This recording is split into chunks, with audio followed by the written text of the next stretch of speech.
There we go, thank you. Okay, no problem. All right, so included in the packet today is the July treasurer's report. So we'll go through the highlights of the report, go through our regular CIP monthly updates, and then we'll talk about some of the village's financial policies as it pertains to this coming budget process, and then a discussion with the golf club fundraising program. Okay, so starting with the general fund, we are already 58% through the year, if you can believe it.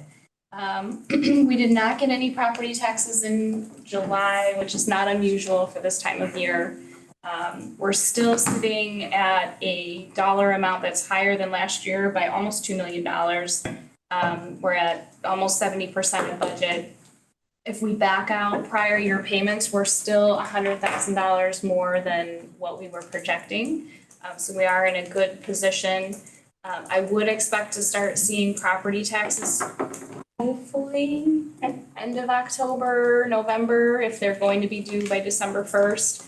It would be lovely if we saw it sooner than then, but I wouldn't hold your breath. From a sales tax perspective, still strong there. This month's receipt was higher than last year. And the year-to-date budget is still in a strong position compared to where we would expect to be. The July receipt was from April. So we're just slightly higher from a year-to-date budget of where we were expecting to be. So that's good news. Our places for eating tax, use tax, personal property tax, and parking fees were all higher than this time last year and higher than what we were expecting for this month's budget. So all good news there. Our expenditures, general fund wide, are higher than last year, but they're slightly below where we would anticipate budget wise. We do have a couple of expenditures that were deferred. So we do still expect those to come up as we go through the rest of the year. On the water fund side, our summer irrigation has continued throughout Glencoe, so our water fund revenues are doing well. Volumetric revenue is higher at this point of the year than it was last year. We're still in a good position in terms of budget, running 166,000 higher this year than last year. Fixed charge revenue is a similar story, higher this year than last year. We're up about $13,000. And then expenditures are also higher than last year. However, we would expect to see that happening as we wrap up the water main project this month. So our expenditures were a little bit more front loaded this year than they were last year. And last year, if you remember, we deferred that water main project. So all within what we would expect. What was the total water main project? This year was 1.2. Yeah. That's not even. Yeah. I was thinking of the thing. I was gonna say, that's the first we need to. That's the lagoon main, that's underneath the lagoon. Yes. That's what I was thinking of. We did that whole project underneath the lagoon. That was last year. Yes. Okay. Yeah, That- last fiscal year. But that did wrap up this year, so. Yes, That was a good, minor. good memory. And then we did have, let's see, projecting the year to end at, with a $2.7 million surplus. That's all the bond proceeds, and that will fund the next 2 years worth of water main projects. So good news in the water fund too. And the good news continues with Stella. Our golf revenue is over $400,000 higher than this time last year. With greens and range fees outperforming budgetary targets and expenditures right in line with what we would expect in terms of budget. And I'll turn it over to Stella to talk a little bit more about specifics. Thank you. Our academy has been very busy, especially our junior camps have been at capacity, and we finally exceeded our budget in that line item. Remember, we were short of an instructor for a long time. So we brought somebody on new this year, and he's getting a lot more business, which is, turning into a nice profit for us. The driving range is doing great gangbusters. We have met our budget already for the year. And because we've been so busy, we have moved to mats 2 days out of the week. It hasn't slowed anybody down. It's a very popular portion of our budget that is doing very well this year. That new machine's popular too. Yeah, the new machine is popular. The croquet grand opening, we put out the invite to Glencoe residents and hit our capacity in 40 minutes. And with people that didn't get in, we are now at 190 attendees and 80 people on our waiting list. So we've done a lot of changes to accommodate the traffic, closing the golf course for the day a little bit early. So we have parking spots, working with public safety on where we're gonna put these cars and how we're gonna utilize streets, so everybody goes in and out safely. You've all been invited. Remind everyone the date of that again. It's August 27th from 3 to 5. And it should be a very fun time. Obviously, we're gonna have a lot of people there. And the Clubhouse Design Review Committee, we have their first meeting scheduled for this coming Tuesday. So look for that agenda coming out on Friday. And this is the first meeting where we're looking at design for the new clubhouse, working with our architect and project manager. That's the update from the golf course. Thanks, Stella. Okay, moving on to the remainder of our funds, our debt service fund, motor fuel tax and capital project fund all have expenditures as expected. Our capital activity's really been picking up, as you've seen throughout town, with our street program, the Green Bay Trail project, and our stormwater improvements, and all of those are reflected in this report as you start to see those expenditures increase. On the personnel side, we talked at length about this last month. Still a very similar story. Our overtime is about $200,000 higher than it was last year, which we would expect with the current vacancy rate that we have. Our salaries are about $340,000 higher this time in this month compared to this time last year. That is due to the fact that we are actually replacing people, and some of those are at higher rates. And our pension contributions, again, we're just caught up this year and we're making timely contributions because we're not having the same issue that we had last year with Cook County. So that's actually good news that we're making those contributions on a timely basis. So just I guess one point on that, Nikki, so I think it's worth saying that last year was an anomaly. So being ahead Yes. this year isn't indicative of us doing anything differently. It's indicative of us doing things the same. Correct. Thank you. So had everything gone the way it should have last year, we would be in line with where we're at. Okay, so when we look at all funds across the board, or I guess I should say just the general fund, when we look at the revenue projections, just revenue performance versus budget. If everything were to happen the way that I'm predicting that they will happen through December, the general fund would end the year with a $2.6 million surplus. When we back out the revenue from property taxes that doesn't belong there, it's projecting to come in at $885,000 over our revenue budget. That's a good sign.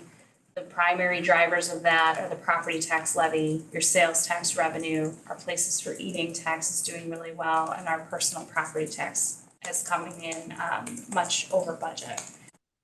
The water fund is in a similar situation where our revenue, and I'm not including bond proceeds here, that our revenue is projected to come in about $52,000 over budget.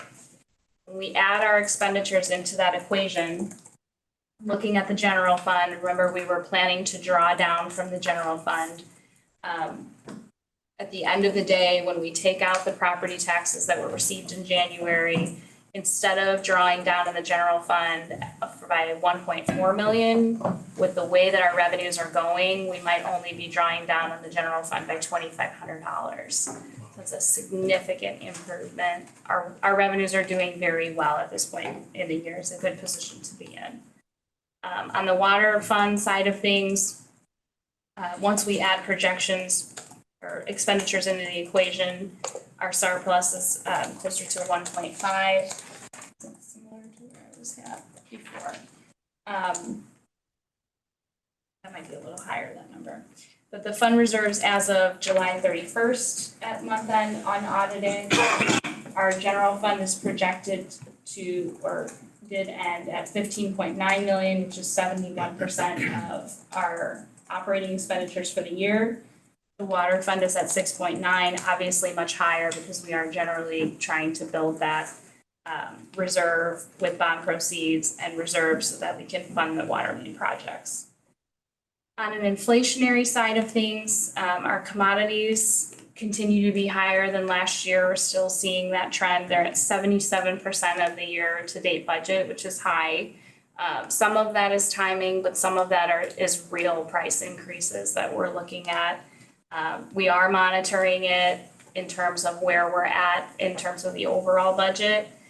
And we're also looking at that as we begin to prepare our 2024 budgets of what we can realistically expect to spend. Likely that budget number might need to creep up a little bit. Similar story with contractual services, although not as drastic. We're at 63.6% of budget. Again, some of that is timing, but some of that is just an increase in services that we're experiencing. Moving on to everyone's favorite topic, our vehicles. We still have one squad that has no estimated time for delivery. We're not sure if that will ever come.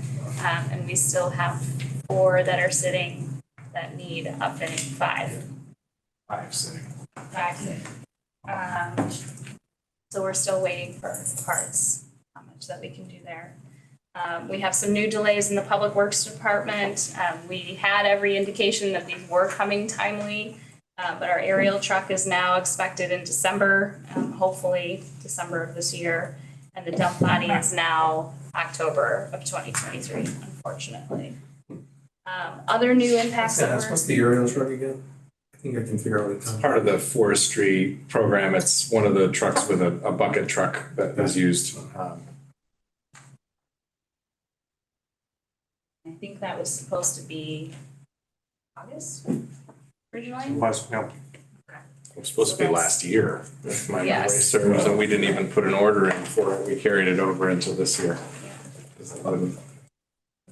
So most recently, we were hoping we would get it in August. It doesn't look like that's happening. Other new inflationary impacts that we've seen this month, our electricity at the water plant is up by 10%. That's under a new contract. We do bid that out competitively, but that is just where the market is at. That could be a significant impact to the water plant, so we have to watch that carefully because as you imagine, the water plant uses a lot of electricity. Our wage pressure continues, particularly for the market and entry level positions in the Public Works Department. That is something that we might have to look at for the coming year in the budget process, where it's just a very competitive market. It's hard to find people at that level, and the wages that we're getting them at is higher than what it's been in the past. So that's just kind of a sneak preview of what you might see coming down the line. Are there any other questions about the treasurer's report? So we are seeing so far that cost of running this place, broadly writ, is going up on a number of fronts. Inflationary pressures are hitting our numbers, and whether it's commodities, personnel, equipment, if you can get it. Whatever we thought it costs, it's going to probably cost a little more. So that is I was thinking, something, we're in budget for that, right? We're still above revenues, but we're above on expenses, but.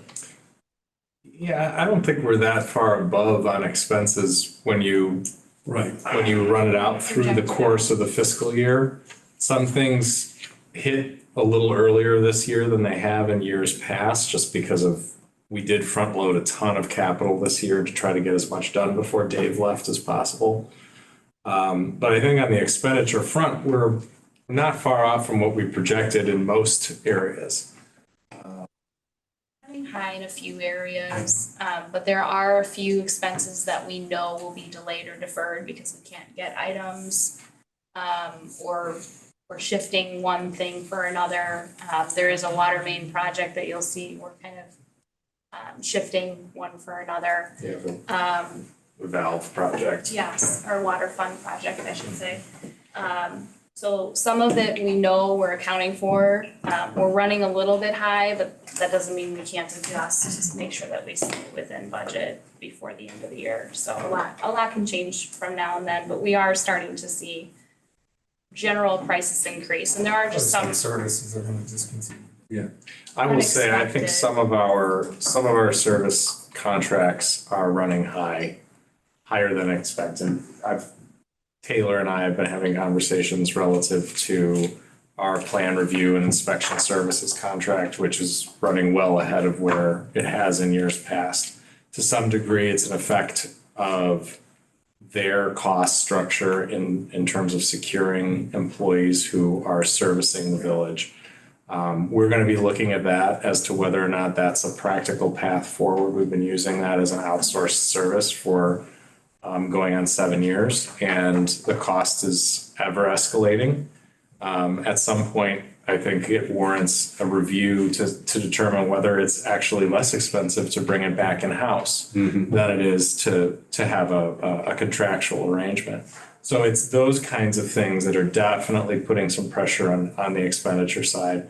But it to some degree is balanced out by the fact that we're seeing a very robust building permit environment too. And some of it is just driven by the cost of what things are, but some of it is driven by the fact that there's more happening. And so I think as we begin the budget process, a little bit of the struggle is going to be the predictability of this. Our local economy is remarkably robust.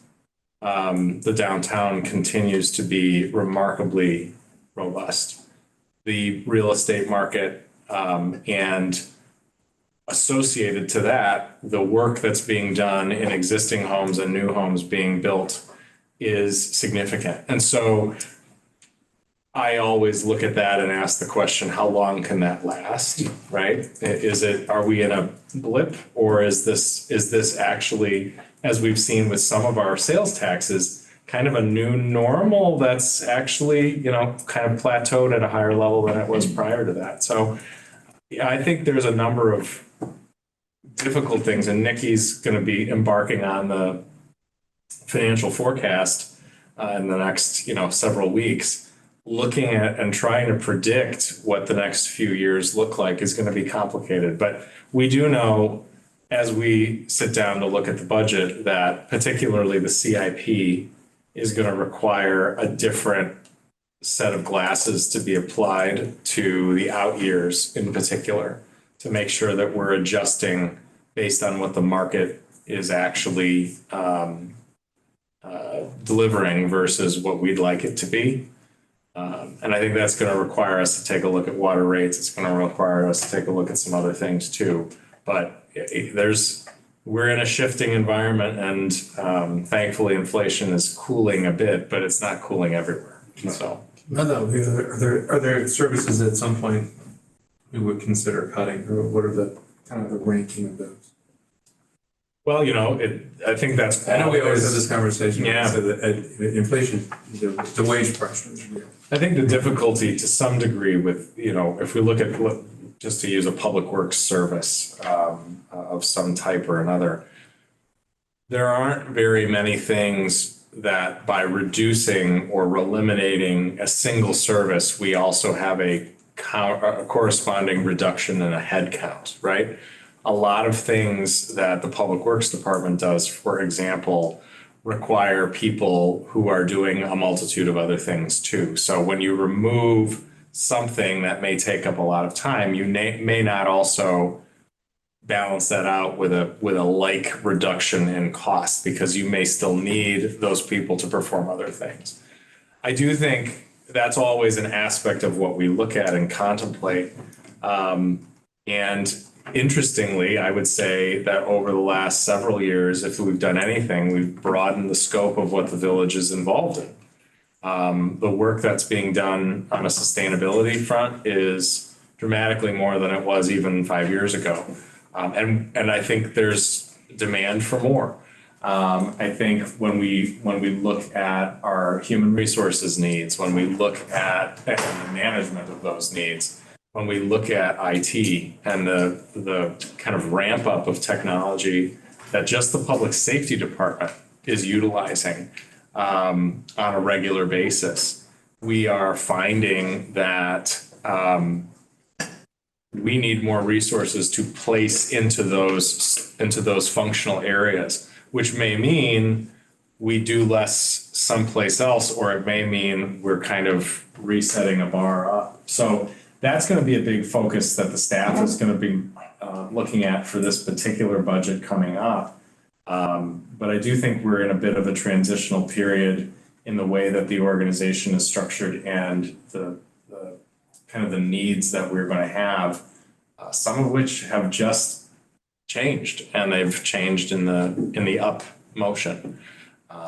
So it is going to be it's a hard question to answer, Trustee Hallwax, because there isn't just a simple, you know what, if we stopped doing that, then we automatically save X hundreds of thousands of dollars. It's not quite that simple, unfortunately. And the other element, I mean, think about what happened when we tried to cut back on plowing the site. Pitchforks at the meeting. I was suggesting that. So, For the Anymore. record. Not anymore. We just bought a whole bunch of new equipment for us. So we had to do that for a while. yeah, and,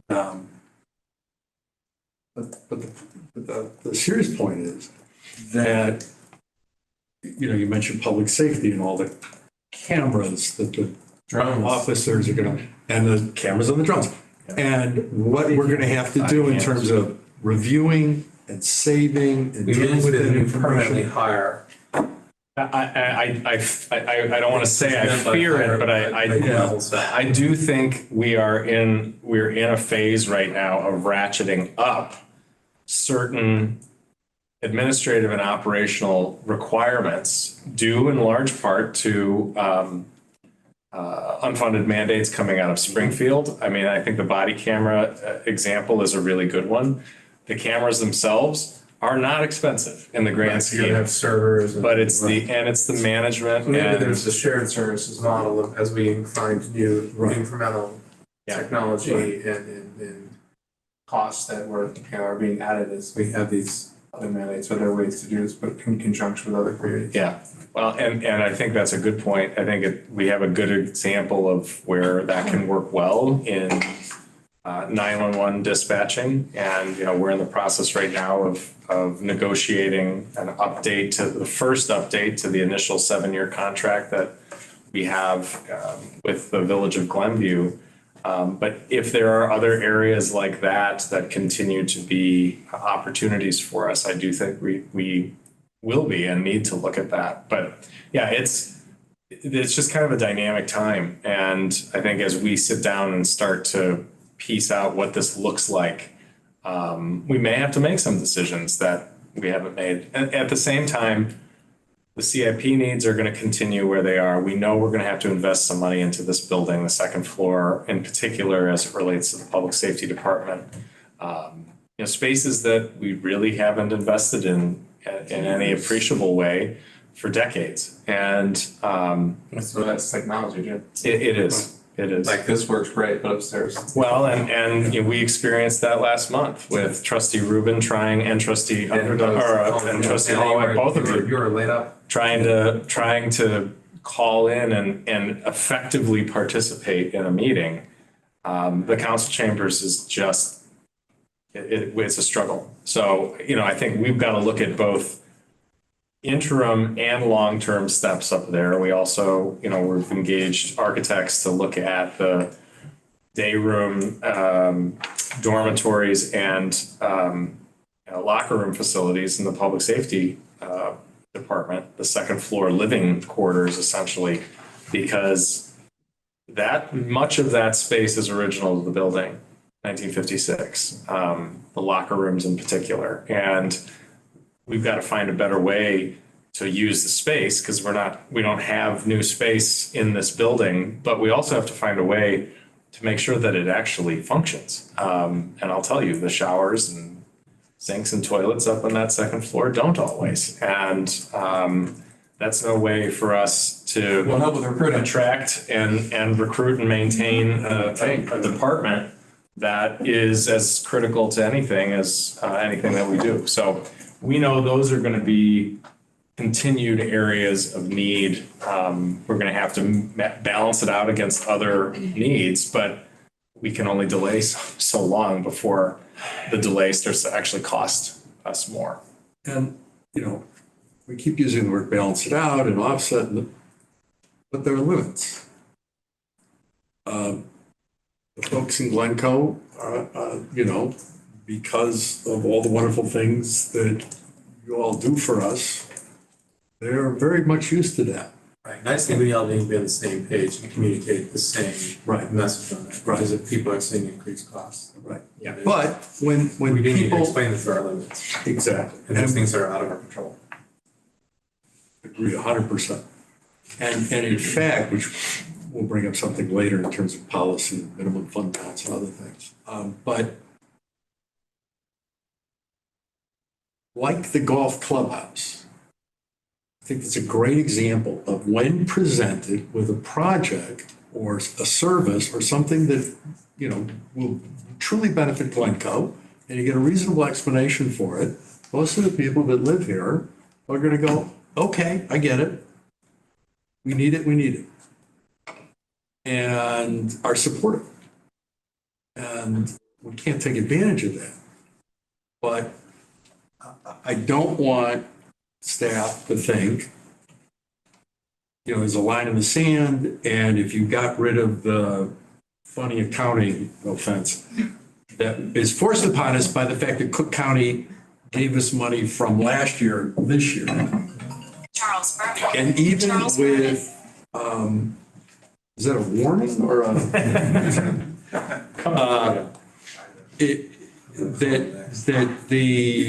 Even with the increased revenues we've been lucky enough to have versus budget, we're actually running ahead of that on the expenditure side by more than those increased revenues.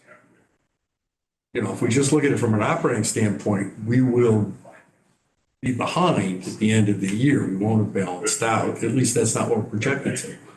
It's more than covered by the fact that we got a bunch of cash this year that was really last year's money. Point being, that's going to keep happening, and so it is a balance, but there are certain things we're just going to need, and things like, can we, you make a great point, could we take something like that everybody's got a new expenditure to deal with all the camera footage and everything. Can we do a 911 center and optimize everybody's costs? Right, we're on the same Or boat. things like that. Is that feasible? Is it not feasible? So we've got to be open to creativity, but we have to be cognizant that it ain't gonna get any cheaper to run this place if people are going to get the kind of services they're used to, and whether they know it or not, they need.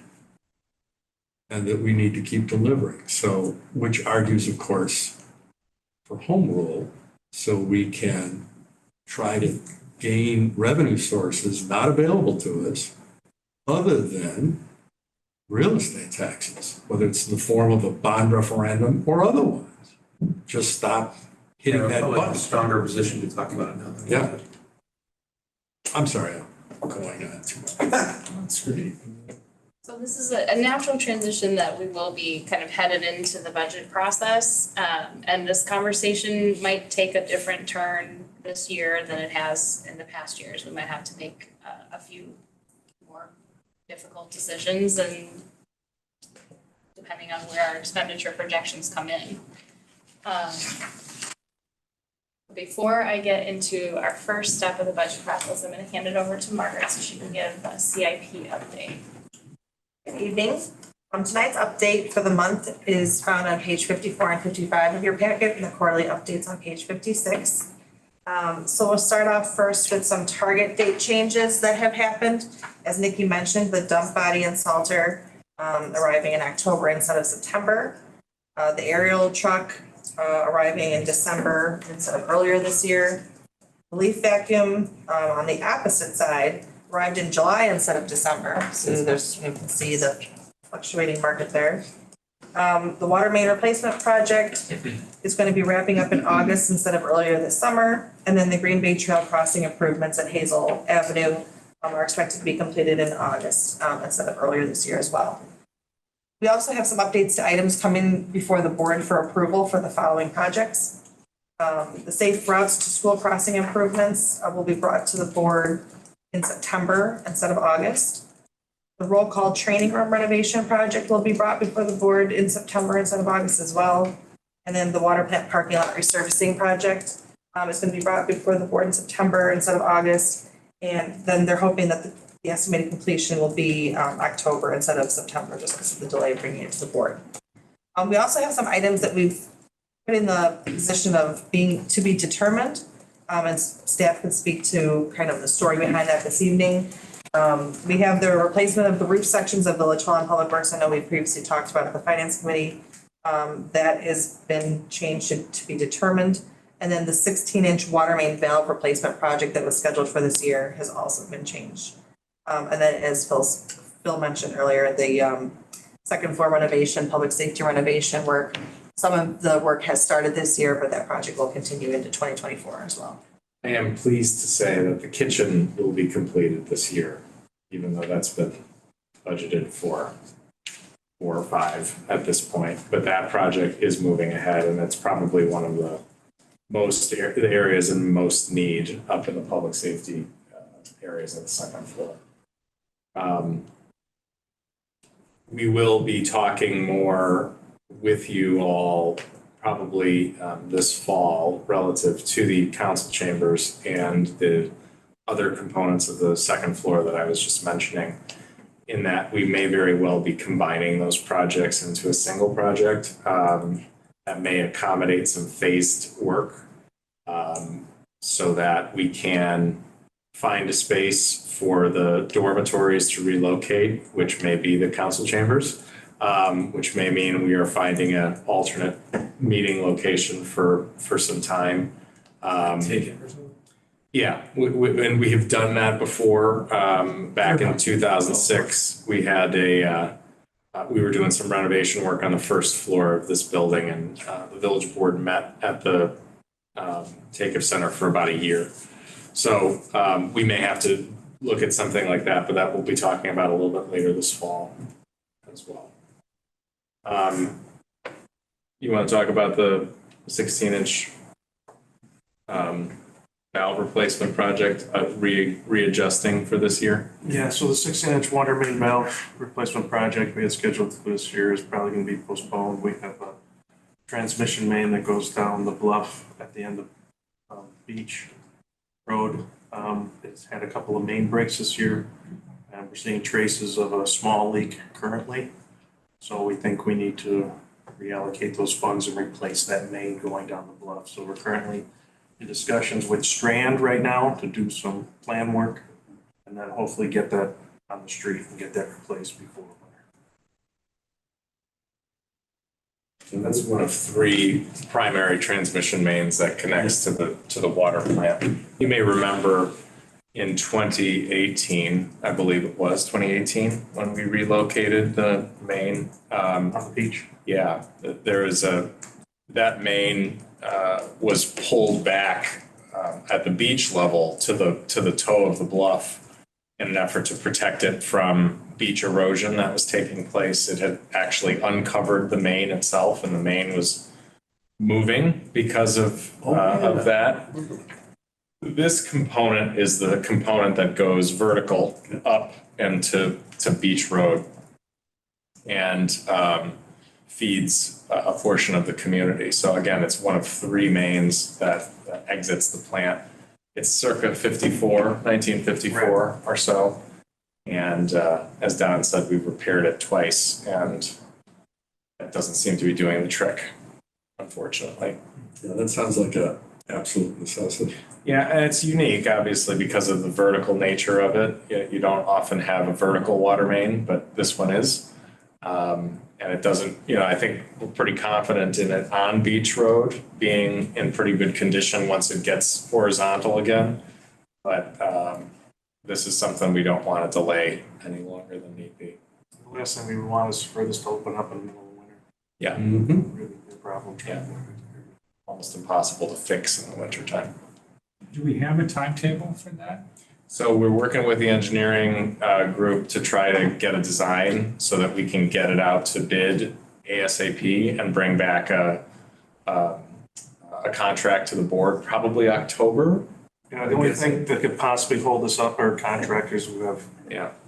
full dockets, that they have work already and they just can't fit it in. So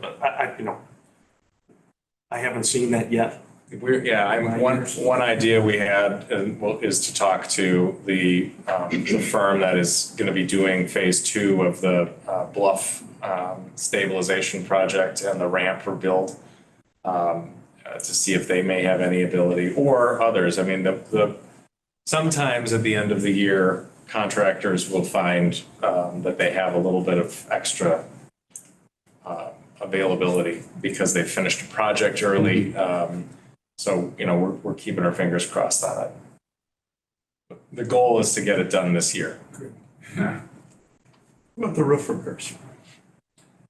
You want to talk to that? Sure. Late winter, early spring this year, both of our heating units failed in the Public Works garage. Lucky we were far enough in the winter that we were able to survive without those working. Brought in a consulting engineer to take a look at them, see what it would cost to replace them. His estimate came in at $500,000. I said, well, that's not gonna work. What is it gonna take just to rebuild what we have? So we've been currently working at that. Probably looking at anywhere $30,000 to $50,000. Fortunately, we had the funds available for the replacement of the roof, so it sounds like we need to reallocate these funds to cover something else that's more critical.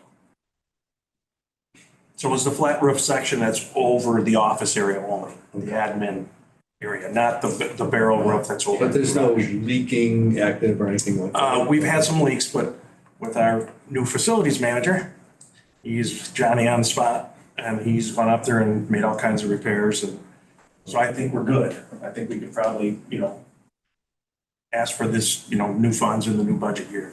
Okay. To redo that roof. Because I'd rather revisit I'd rather authorize, change the budget than have a significant roof. Yes. No, we're not concerned that it's torrential rains we're having. Major failure or something like that. Correct. And then one other item is the flat roof section here on the Village Hall. Again, our facilities manager was able to look at what we've been paying in the past, to use a contractor to do that work, and he's quite confident we can do that in-house for a third of the money.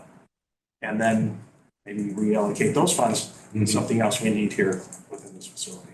excellent. Yeah. Thank you. You're welcome. Any other questions? If- So we, I was gonna say, if we're gonna go, the agenda says we're gonna talk policies and such. Because we have guests, may I suggest with everyone's approval, that we go to the topic the guests would like to talk to us about? We would like to speak with the guests about it and then backtrack to the policies. And I apologize because you all get stuck here. And we appreciate it. You read Nikki's in my mind. Okay. We were going to suggest the same thing, so all on the same page. okay, so as you noted, we do have some guests here from the Friends of the Glencoe Golf Club. Just to lead into this conversation, we were gonna talk about the village financial policies that we'll circle back. But included in the packet was a red line. Speak a little louder, I think they're having. Oh, sure. There was a redlined version of the village's donation policy included in the packet. This was based off of the finance committee meeting that we had several discussions, both at a regularly scheduled finance committee meeting and a special committee meeting with the Friends of the Glencoe Golf Club. At that meeting, we discussed what an appropriate threshold would be for reviews of donations that would come in for the Glencoe Golf Club project, or really anything related to the Glencoe Golf Club. At that meeting, the general consensus that we got from the committee was to generate a threshold of $25,000 for this committee's review. That is what we put in the red line policy. That's what we wanted to present for the committee's discussion this evening in context with the Friends of the Glencoe Golf Club.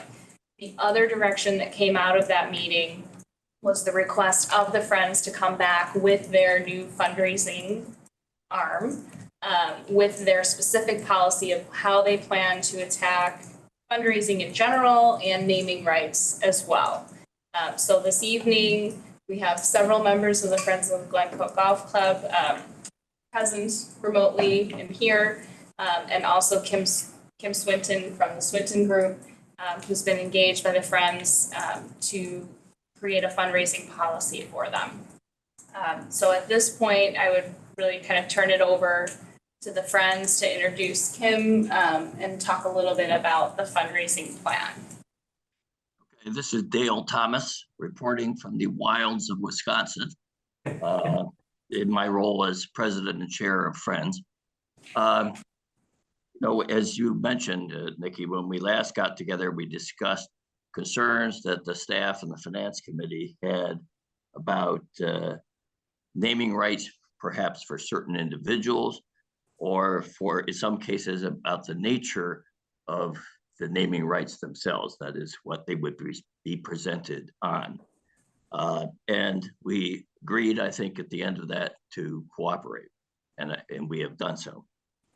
Now, I think, as you also noted, it's important to see that we have gotten much more focused in this regard, and we're here to report on that.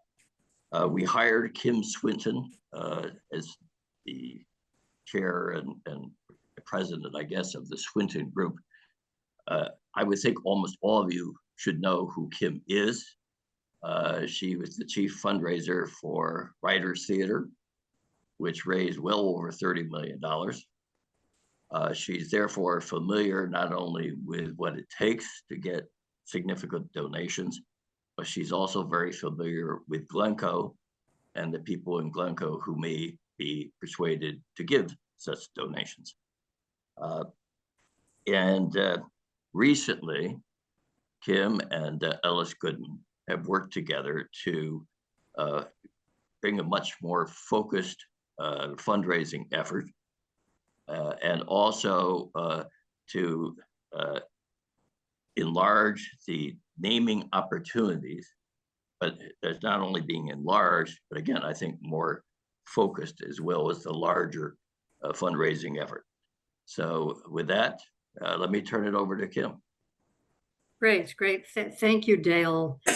Just want to say hello to everyone, and I'm happy to be with you this evening.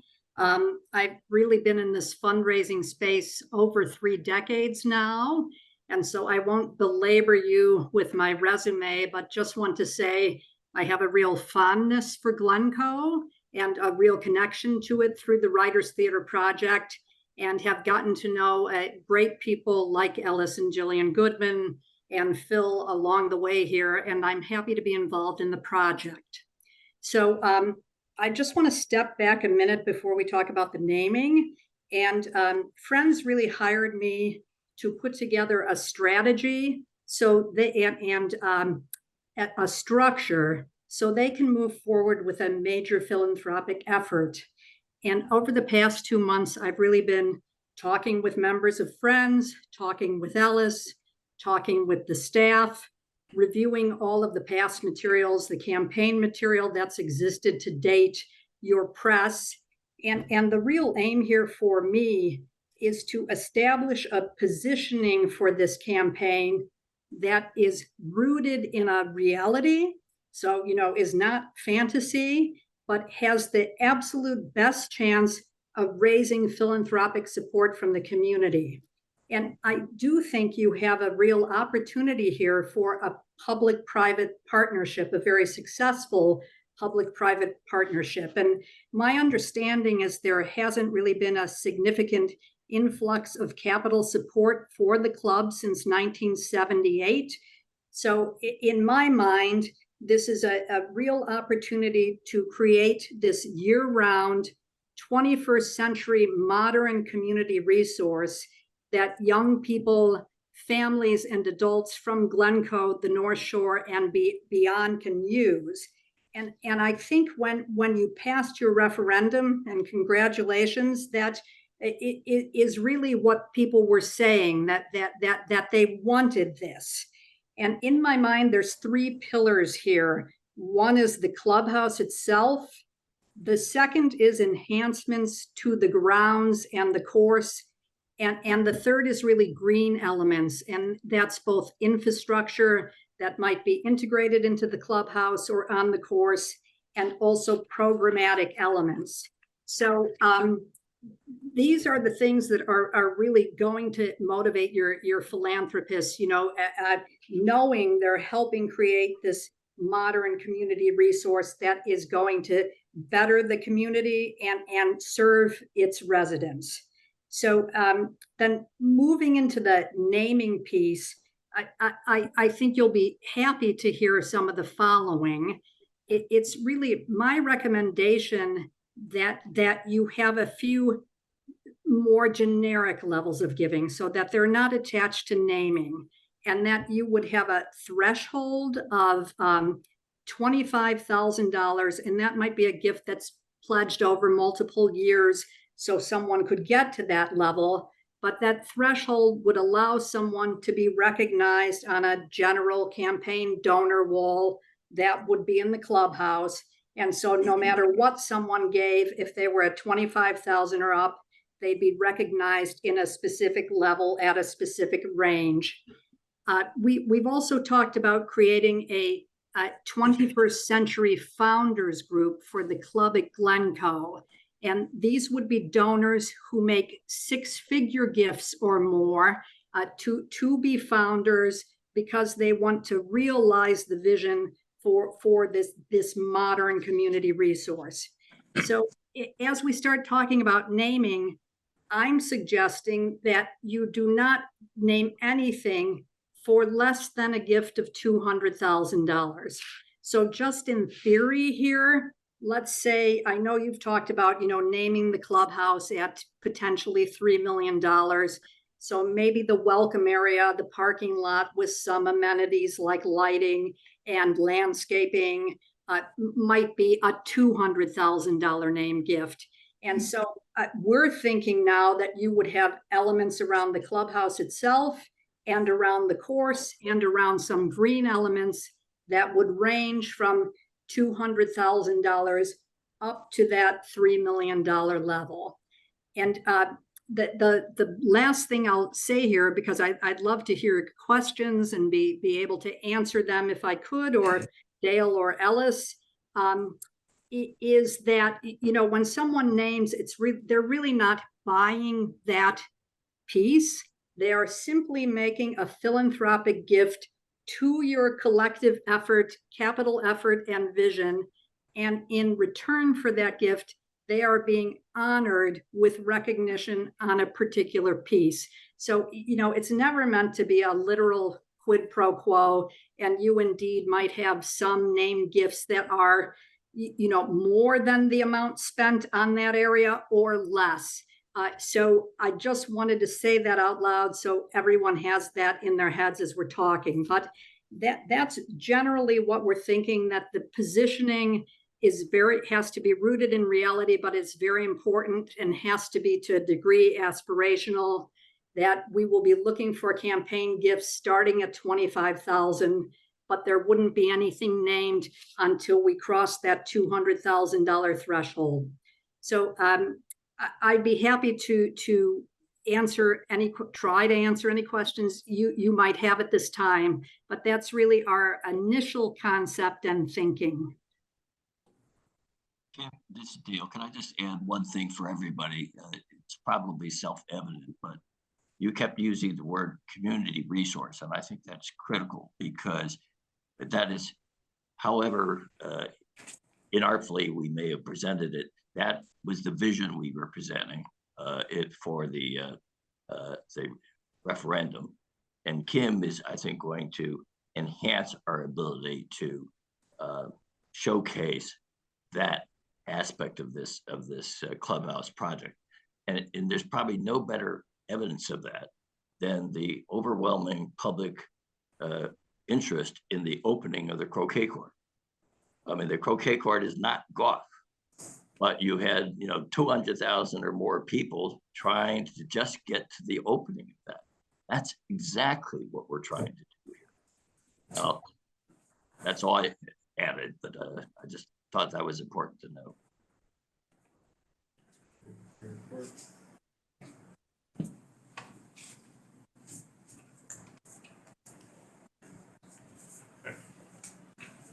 All right. Only thing I would add, and Kim and I had a really good conversation yesterday, as we commence the design process next week, it's going to become much more evident, what components of the building, of the campus are kind of the absolutes have to be part of what we do and what components may be enhancements for further discussion, right? And we realize, I think collectively, that there is a finite number of dollars for this project.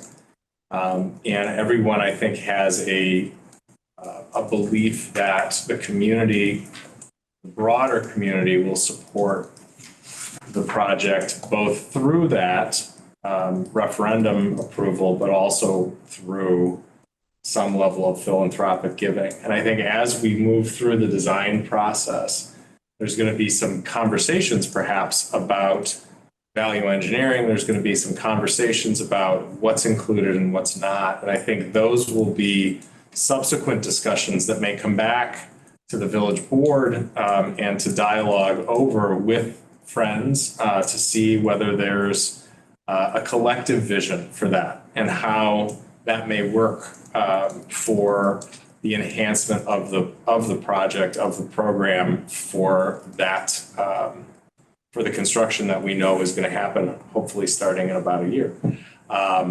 There's a lot of interesting work that's going to happen between now and then. And I think, starting next Tuesday night with the first ad hoc design review committee meeting, I think those, and Trustee Hallwax sits on that group, him being kind of a conduit between the village board with the staff and the friends to try to ensure that the building and the grounds and the campus really are the best they can be for the value that we hope to be able to provide to the community. So I just wanted to make mention of that. There's going to be some more conversations of this as we get through that design process.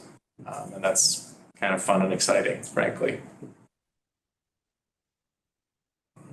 I'd like to please.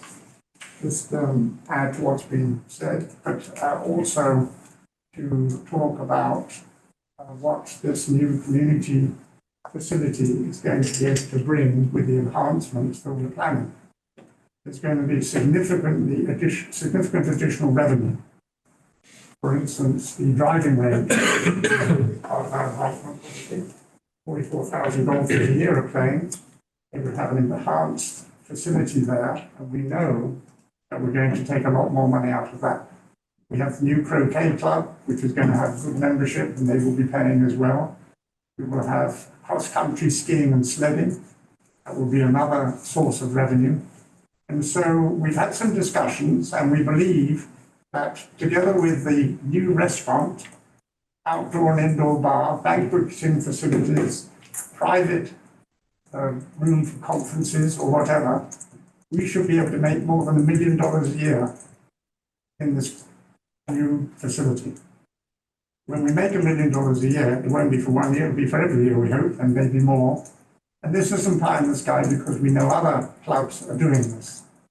Public courses are doing this. And we've got more to offer. So that will provide a lot of revenue, and some of that revenue can go back to the village or whoever we have to pay. And that will be available for distributions to residents. And that's where we see the quickest and the most effective way of helping the situation with regard to residence taxes or whatever.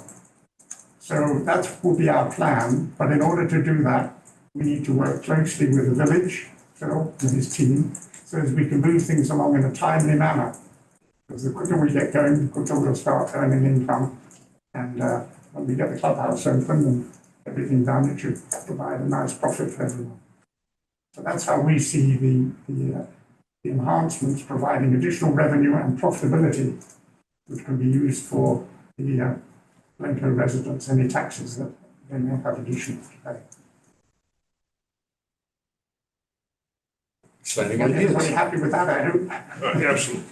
Let me just say, thank you, Alice, for all of this hard work, because I think we all agree with you, this is really going to turn into something. Thank you, Dale, for the hinterlands of Wisconsin, although I sort of feel like Lake Forest is the hinterlands of Wisconsin. And welcome, Kim. That's true. Welcome, Kim. I don't know if your numbers are right, but I really hope they are, and I appreciate that you're a pro. And we appreciate what you've done for the village of Glencoe already, and we look forward to what you're going to help do now. But so this is, it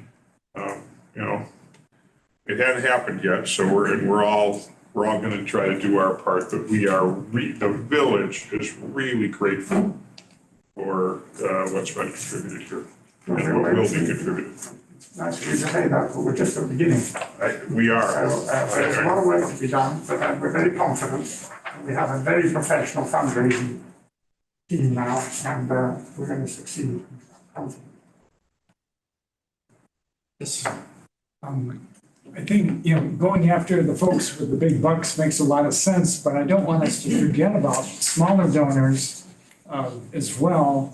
I'm thinking of some of the thresholds that some of our sister organizations, nonprofits have, whether it be Lavinia, the Botanic Garden, some of the other nonprofits, well, even Writers Theater. If we can find some way to recognize that, maybe, beyond a name and a program, that might be helpful too. Now, I know that wouldn't be, you'd want to spend a lot of time sitting down with them and, nurturing that donation, but they're, $25,000, at least to me, is a pretty big hit. And, there may be people that could still come up with maybe $5,000 or $10,000, and I'd hate to, not have them have a good opportunity. You have to remember, part of it is I come from the Park District where we have people donating trees, one tree. Right.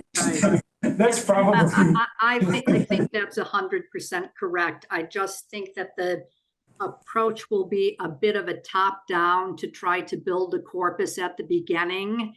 And Right. As we move along, we'll integrate some more strategies for all community members. Okay, I just don't want them to be forgotten. Thank you. Indeed, and duly noted. All right. Well, any other comments, questions? I guess they're still with us. That was very exciting and helpful, and I echo the appreciation of our community for all you guys are doing to help us in this very, very important endeavor for the community. I frankly think it's going to be terrific when we're done. I think people are going to be surprised to think, oh yeah, and then they're going to wind up there a lot more often than they anticipate, because I think it's going to be a fun place to be. Even if you're not a golfer, as has just been said, so many other things to do, including my favorite, eating. Yes, we still need a place to get burned. Exactly. So, so thank you. Thank you very much. Thank you. And you're welcome to stay, but at this hour, Thank you. Thank you for having us. we assume you are smarter than that. Curiosity, I noticed, is there another participant on this, or is that just because we have an extra screen? It's just this computer Okay. that puts the PowerPoint up. Yeah. Thank you. We have a virtual AI. I thank you.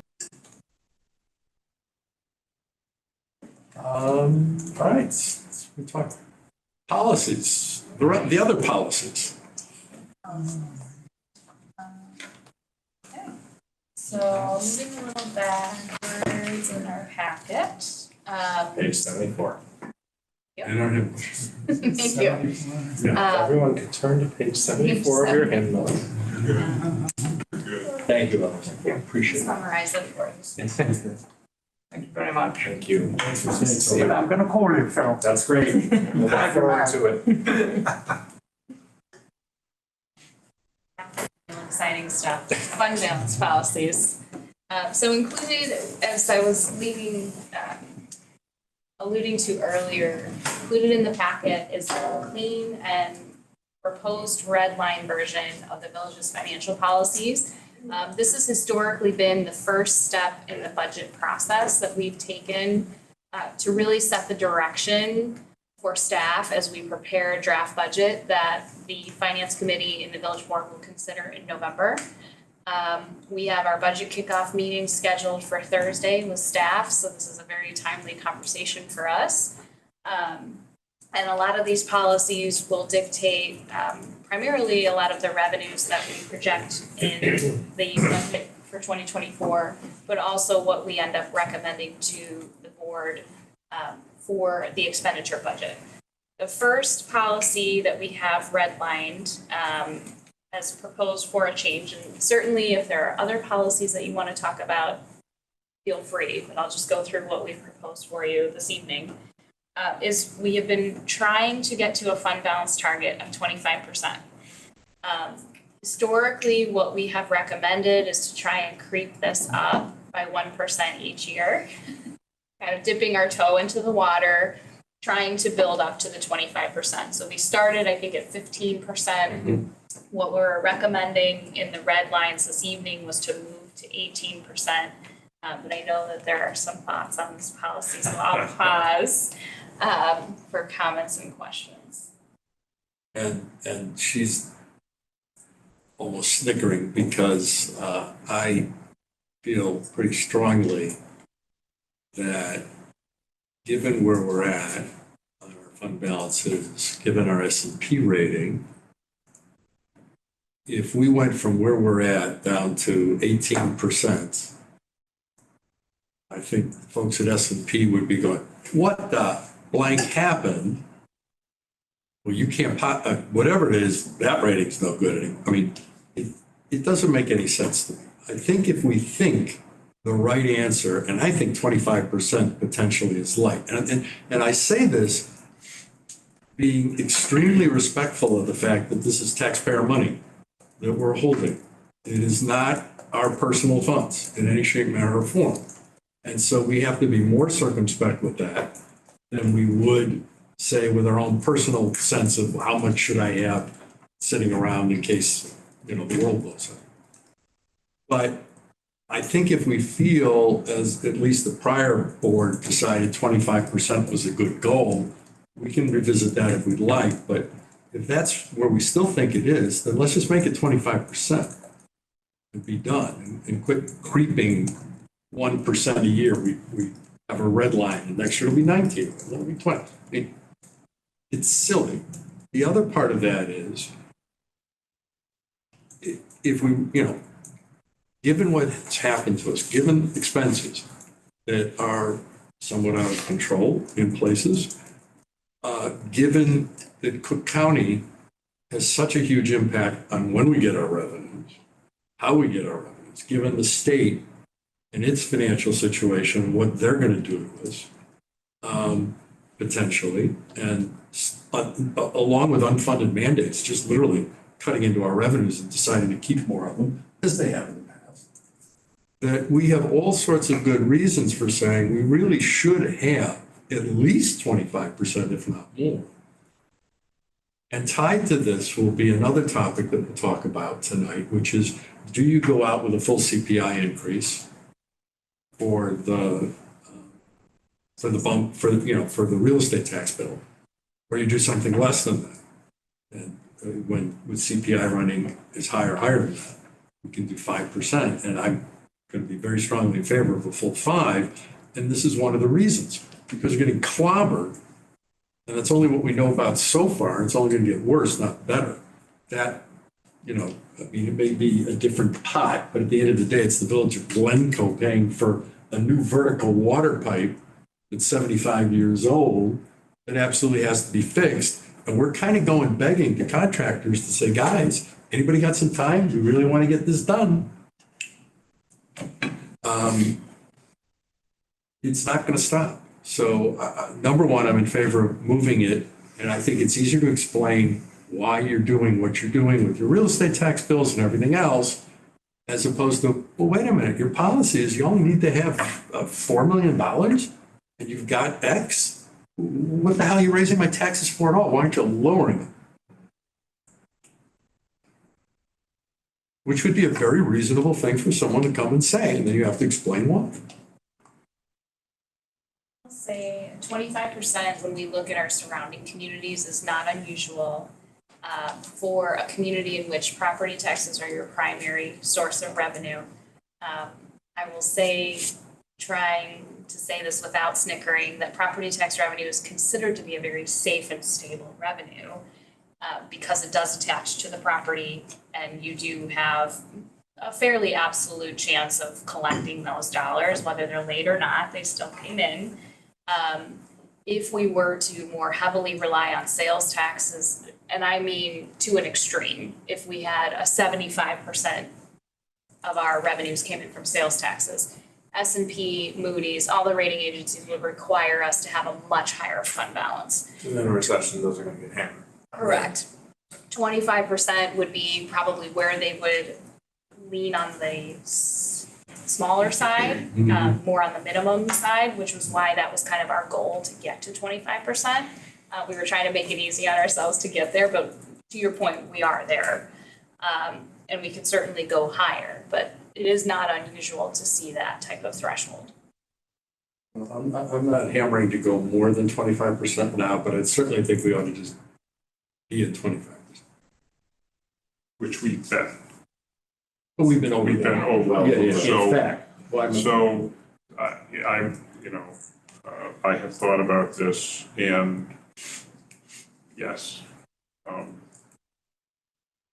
why we should do it. I've heard some of the arguments on the other side about, well, if we fall below our threshold, then the rating agencies won't like it. And I don't think so. That would not be a very thoughtful way to look at it. I mean, raising it suggests that we're trying to be responsive to the concerns of the rating agencies, and everything in our DNA has shown that that's us. So yeah, I agree with this. To underscore the village president's comments and you, Trustee Rubin, too, I think another point that does warrant some discussion is when you consider this type of change, is the level of dialogue that we have on a monthly basis to monitor the village's cash flow, right? We're not talking about this every quarter, every 6 months. We're talking about it monthly. If there is a problem that is beginning to show itself, we will see that problem and be able to adjust before a fund balance question becomes one that is troubling, right? And I don't think that's true everywhere. This community's monthly review of its finances to the level that we review them is highly unique. And I think we've done it purposefully, right? We've done it because we're not home rule. We don't have some of the same levers that other communities may be able to pull. We want to make sure that if something has to happen, we're going to make that change right away. And we're not going to wait until it's too late. I think a good example of that is the steps that were taken in April of 2020, where we removed, nearly $3 million from the budget that had just been approved. Right.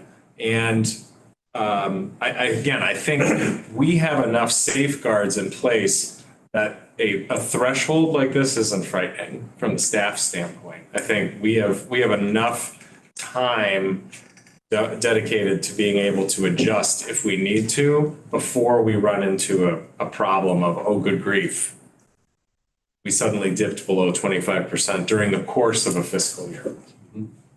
And I would underscore that. I think that's 100% correct. Where we might see a slight change is when we look at the 5-year projection. Yes. Historically, we've kind of hovered on the borderline, which is kind of why we were phasing that in.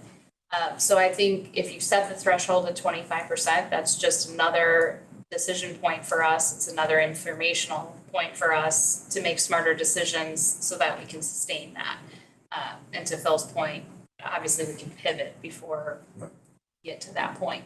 And I really, from a rating agency standpoint, if you dip below for a month or two or for 6 months, it's really not that much of an issue so long as they see this body being able to react and respond appropriately to get it back to where you need it to be.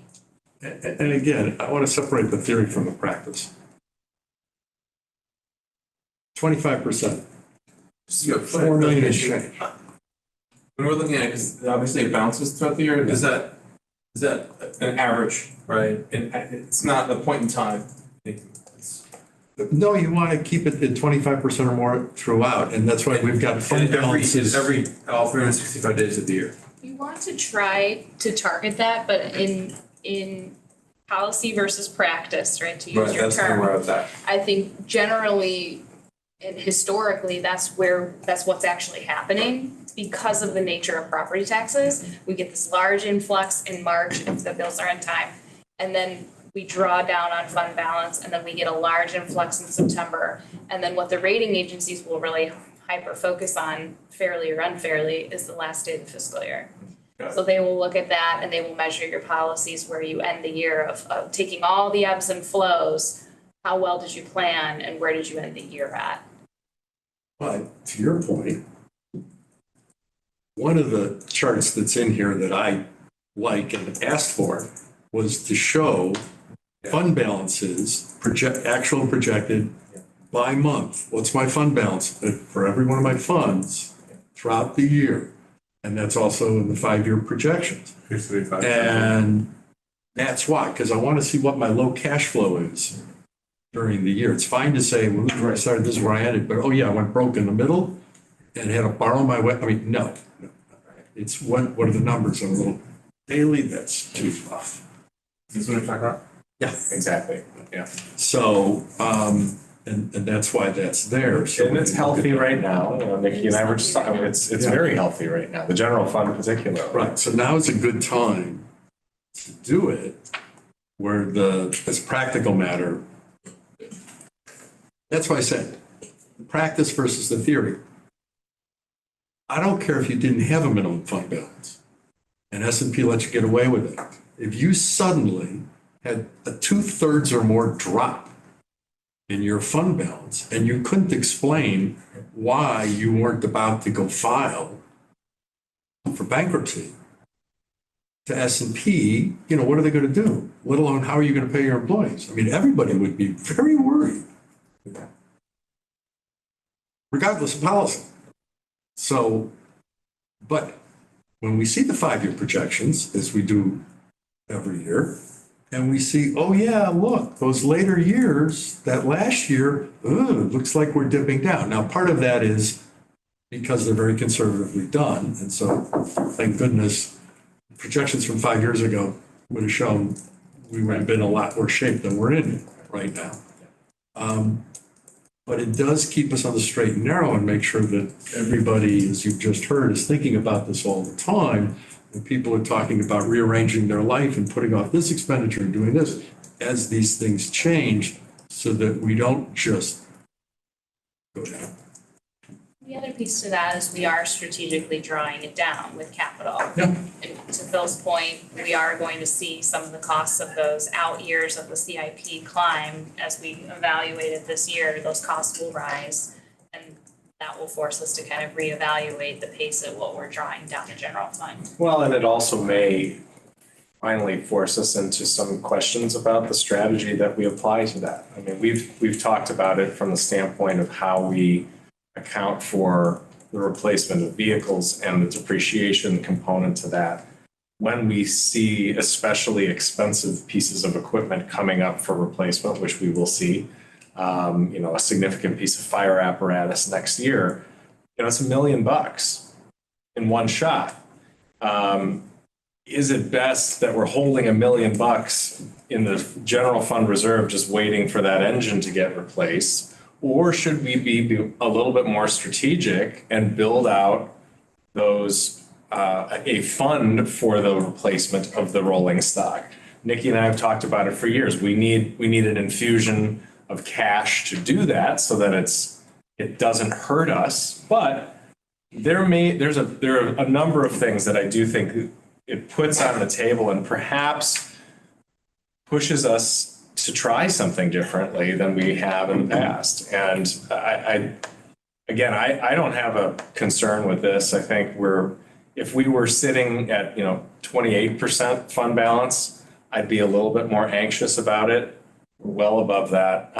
We consistently have been. I do think another reason we kind of took this cautious 1% a year approach was we established this policy in the midst of the pandemic. And I think there was a we don't know component to that. And we're past that. So now with this new environment, updating the policy appropriately seems to make a lot of sense.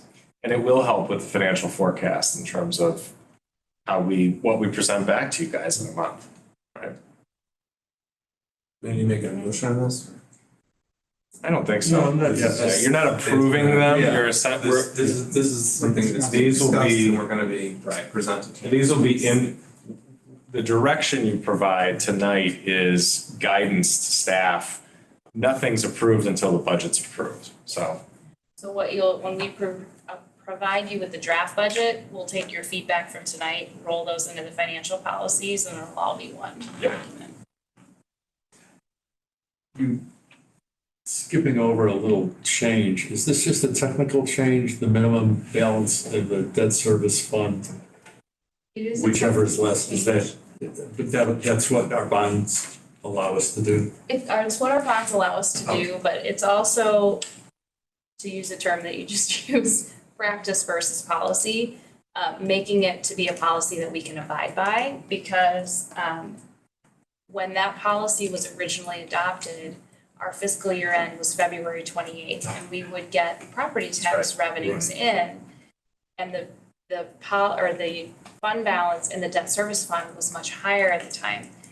Now, because our debt service payments are made in June and December, our December payments are particularly large because it's principal and interest. It drains the whole debt service fund down to zero.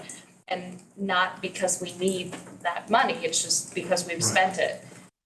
So because the measurement in accordance with our policies takes place at the end of our fiscal year, we lowered that threshold a little bit just to make sure that it's actually something we can adhere to.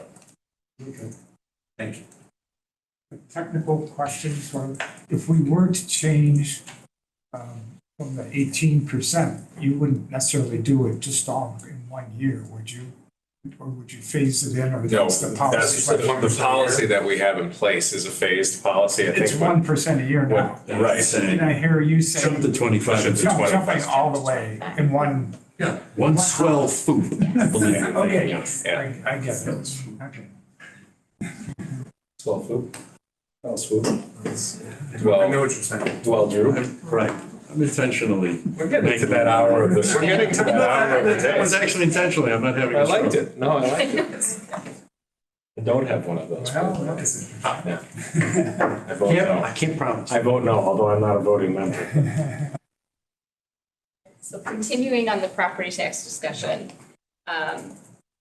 as Chair Rubin alluded to earlier, each year we take a look at the allowable property tax levy. Because the village is non-home rule, we are subject to property tax extension limitations.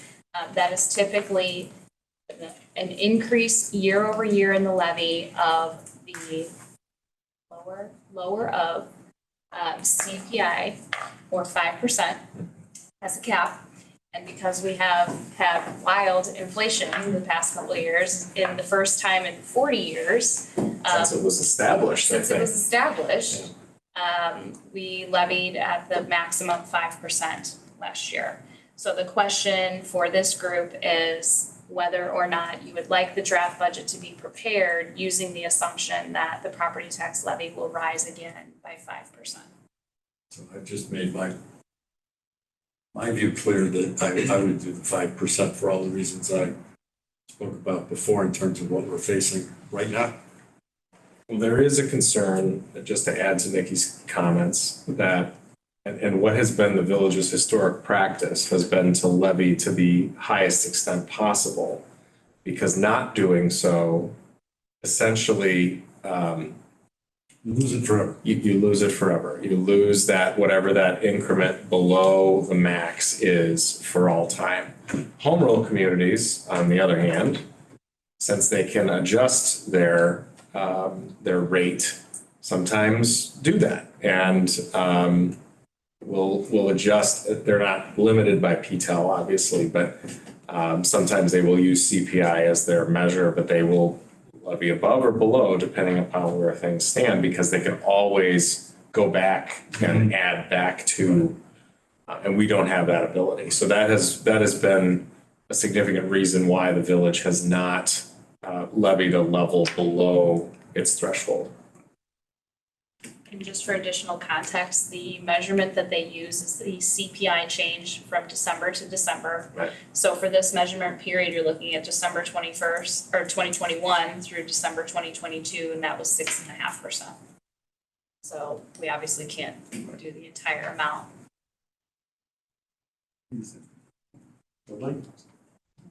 So we go for the 5. I mean, I can see where the pushback might be that inflation is lower now, right? Epic. I am personally a little more worried about costs of things like services that just seem to be, you're looking like the UAW contracts and UPS. I don't like saying 5%. I think we should do the 5% just to get ahead of what we anticipate in terms of cost. It's not just that, I mean, it's a very goofy environment in which we're not sure when we're getting our property taxes. This is not a time to signal that we have a different plan. Glencoe went awry 40 years ago when we told our residents we're holding the line on taxes, and what ended up happening is we held the line on doing the stuff we needed to do, and it cost 4 times as much then to do it. That was not in the interest of our residents, and it won't be in the interest of our residents now. So, yes. Moving on to the next red line change, keep on the property tax train here. The village's policy has been to abate the property tax levy for any debt service payment that is related to the water fund. So meaning that when we issue general obligation bonds, particularly for the water fund, there is an automatic property tax levy that comes with the bond ordinance that you authorize when we issue bonds. And that levy goes to the county, and that will pass through to the residents unless this board takes an action to say, hold on a minute, we will pay that water bond back from water revenues instead of allowing that to pass through the property tax levy. Historically, we have been abating the debt service payment for Series 2020A, which was the last time we issued alternate revenue bonds. What we're proposing for this budget year is to add the 2023A water series into that calculation. Together, it's just over $500,000. And these debt service payments have been taken into consideration as we've been projecting out water rates. So that's why to Phil's point earlier, that's why we've been adjusting water rates up to make sure that we could cover the cost of the debt service payment through the property tax levy. So the recommendation is to abate both of those payments. And on this one, I'm again in complete agreement. It's kind of the the deal that we made with the residents is, look, we're going to raise your water rates, et cetera, because we're spending more money to generate your water than you think we are. And we're pretending it's not. And so we're going to raise the rates to a reasonable level. On the other hand, that also is going to help pay for these things, the actual capital improvements, the pipes and such. So I think we do that. I'm seeing general nods of agreement. Moving down the line.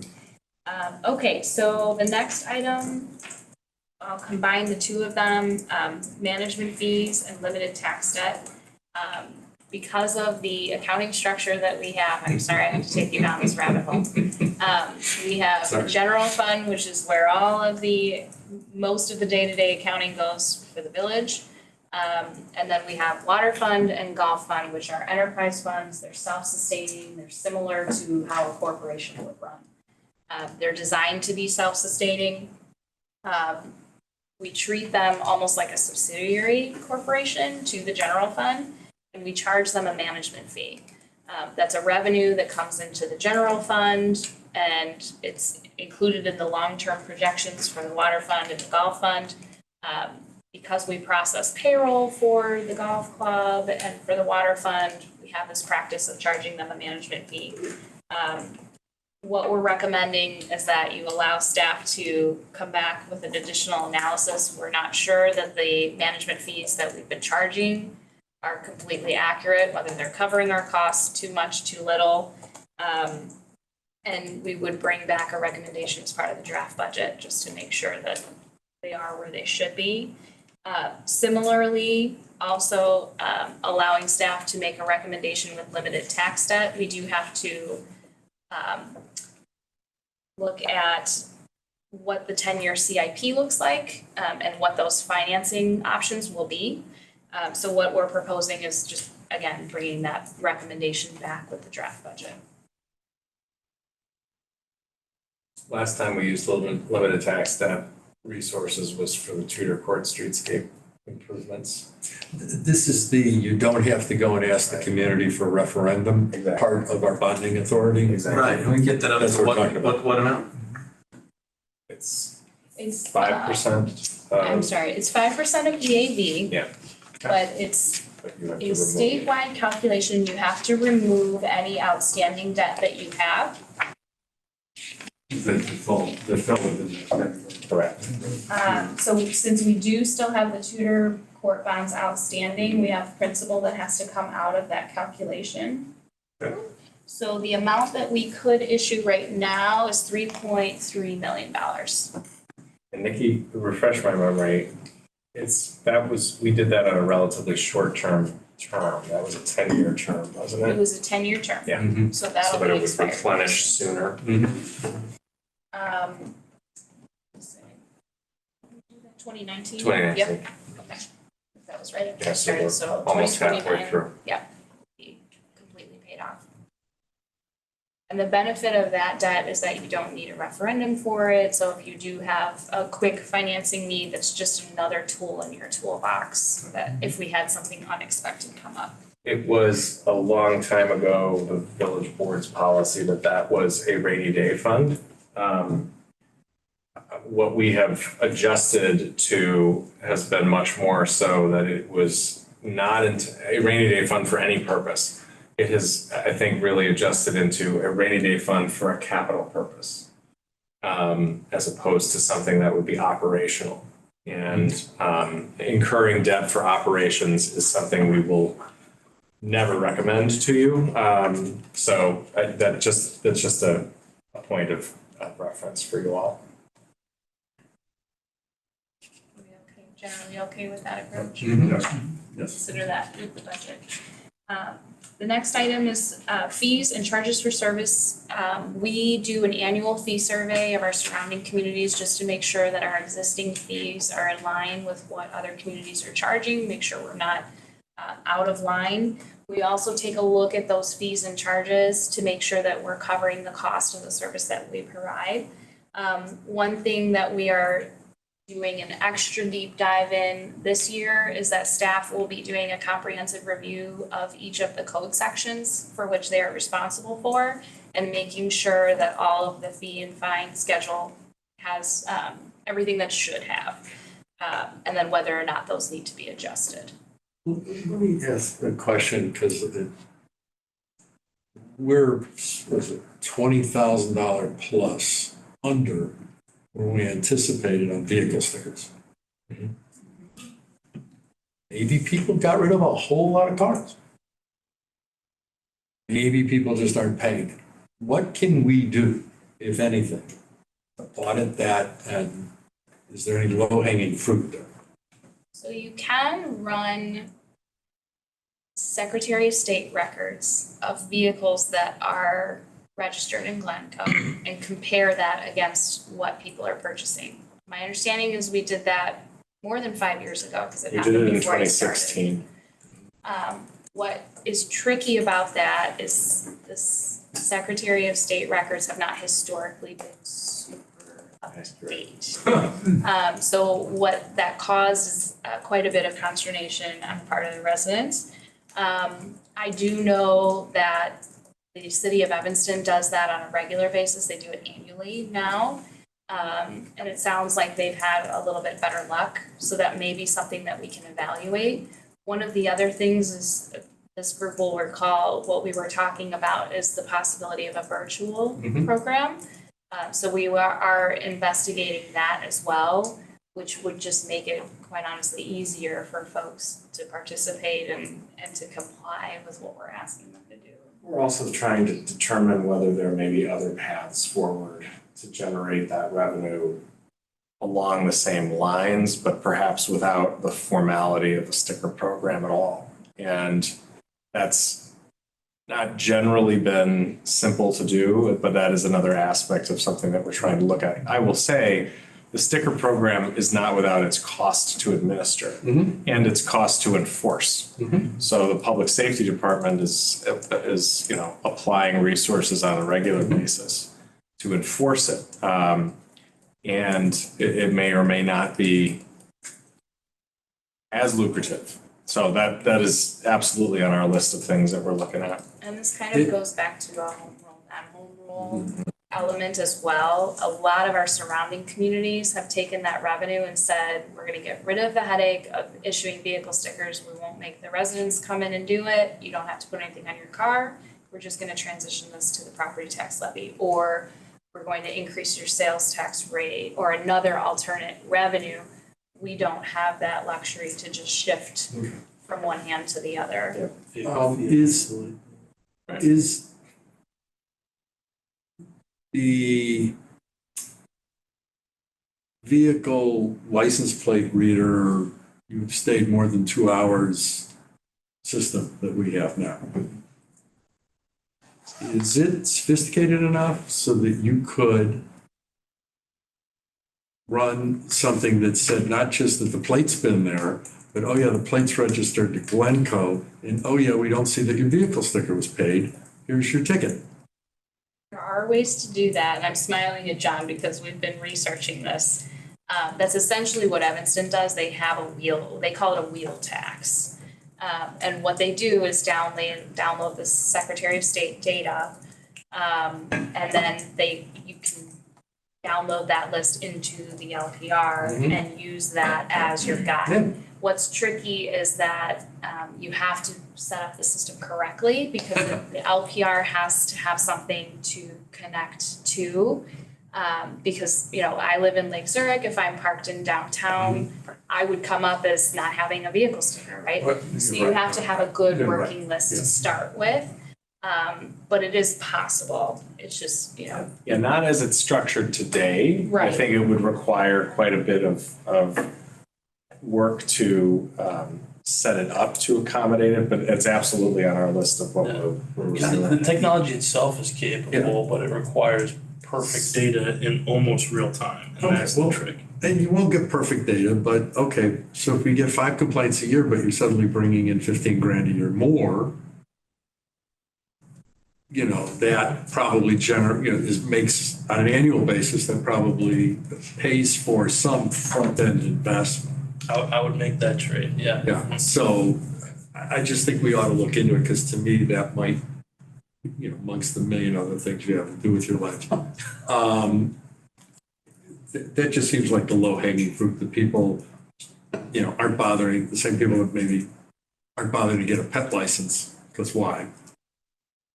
Okay, that one's hard, because we don't scan the pets, but we should at least try to use technology to get our vehicle licenses.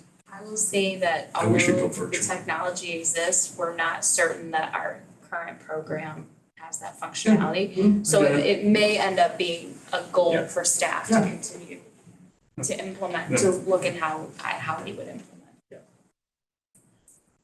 Question? I'm kind of a fee-for-service guy, so I like the idea of, you know, having, whether it's a vehicle sticker, physical sticker, or computer sticker. Some of the communities I've worked for gave out the stickers for free, and others charged. Others even had people who lived in unincorporated areas coming in and wanting to get a sticker because they wanted the sticker in the window, because they go into Chicago and they wanted to have the sticker in the window that said they were from the suburbs. But let's, maybe even something to look at for next year would be actually raising the cost of the vehicle sticker. And maybe we get that idea endorsed by the sustainability committee. You mean the physical sticker? Pardon? Of the physical sticker? Well, Raising the either one, cost? either the physical one or the other. Just general. Other one, you know, increase that as a small revenue source. And part of the rationale is that we want to discourage driving. Well, I mean, we live in the suburbs. So, but I don't want to get carried away. Well, and so we could spend the whole night talking about this particular line item in the budget. What we know we're gonna be doing is quite a bit of work on this particular Yeah, program. So we'll come back with some recommendations as to, you know, what that looks like. There are pieces of it that come up every year. The differentiator between a senior and a non-senior rate is another question that we may be talking about. There's been some members of the village board who feel very strongly that we should eliminate any difference between a senior or non-senior. I pay the geezer rate. Right, so it's just another, it's another component of kind of the complexity of the program. And when I got here, we had 3 different rates, whether you had a hybrid or a non-hybrid, or if you were a senior hybrid driver or a senior non-hybrid driver.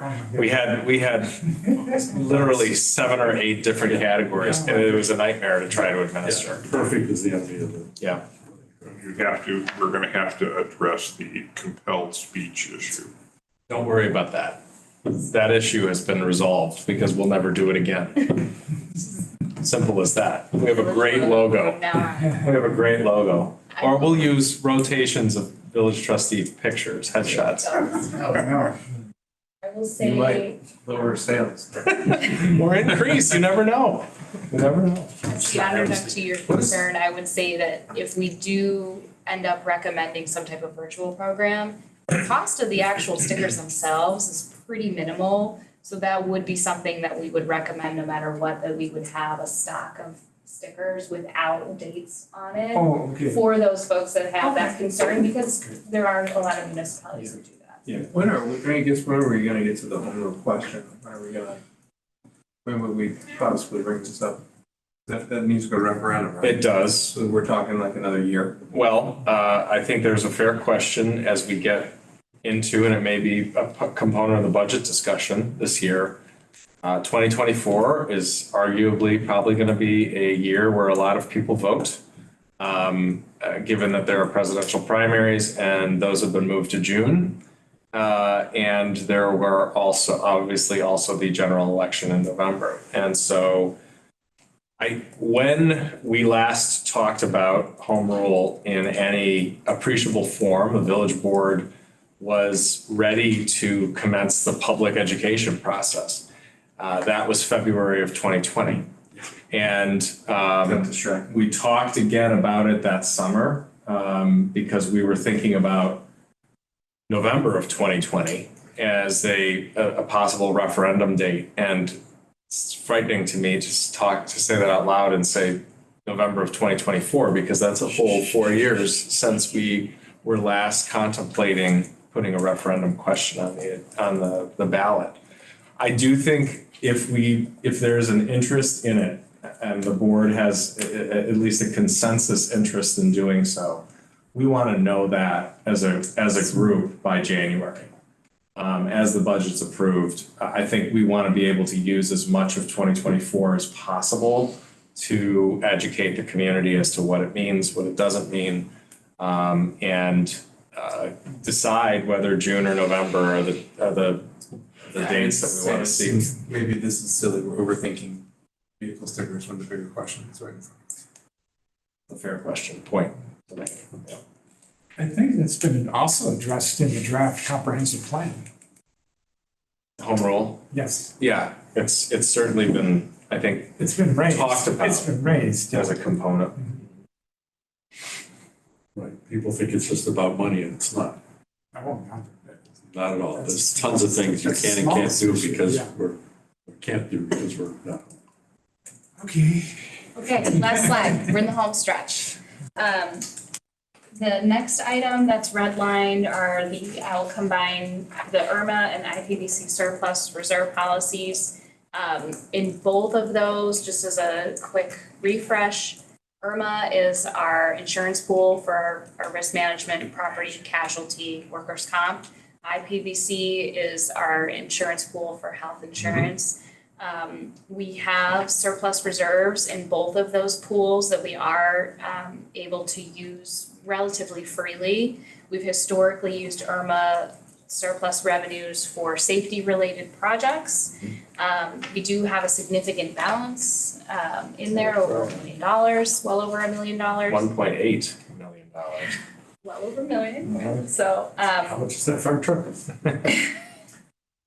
We have competing requests for the IRMA reserve right now. But what we're recommending, again, is just to allow staff to evaluate this in the whole context of the budget and recommend drawdowns where appropriate. Okay, I don't see anything here.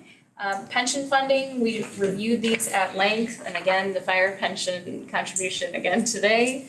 Our pension, our 48,000 here, 48,000 there, pretty soon you're talking real money. That's right, that's right. That's for sure. Fire pension contribution is still on a pay-as-you-go basis for our last beneficiary. That will remain at 48,000 for the remainder of her annuity. That's recommended in the policy. The actuarial recommendation for next year is $2.7 million. One thing to keep in mind, I would say, obviously, as staff will be recommending the actuarial recommendation for both the levy and the general fund contribution next year. But as we see changes in the census, as we're hiring more tier 2 or tier 1 officers, lateral hires, and we get back to full staffing, we will see that pension contribution climb, which is a good thing. We want to be fully staffed, but that is going to start to climb. So you'll see that in the 5-year projections. I just want to give you a heads up that you're going to see that before you. Right. We don't want to get any further behind. Correct. We want to continue to try to catch up, which is what the program was. Right. Okay. Questions on pension funding, moving right along. Last thing, bringing it home, circling back on the donation policy.